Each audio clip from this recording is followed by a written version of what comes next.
Welcome back to my channel, and this video I am going to tell you about how to enable Wi-Fi speed. ठीक है, तो इसमें मैं आपको simply बताऊंगा कि आप कैसे वाईफाई की स्पीड को अपने मतलब इनेबल कर सकते हैं। वो कहाँ से आप इनेबल कर सकते हैं, यहाँ पे ये वाईफाई के सिग्नल के साथ मतलब यहाँ पे आपको उसकी स्पीड शो होने लगे। तो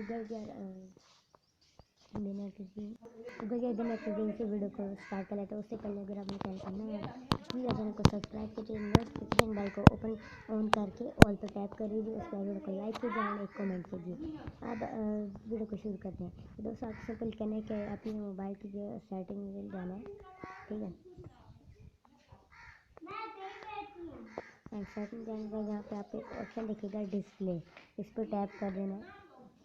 और उसके बाद यहाँ पे आपको एक ऑप्शन दिखेगा डिस्प्ले नेटवर्क स्पीड, इसको इनेबल कर देना है। एंड बोन गाइस, आप देख सकते हैं यहाँ पर सर आज का जीबी के भी 33 बाइट और ये भाई इंटरनेट की स्पीड।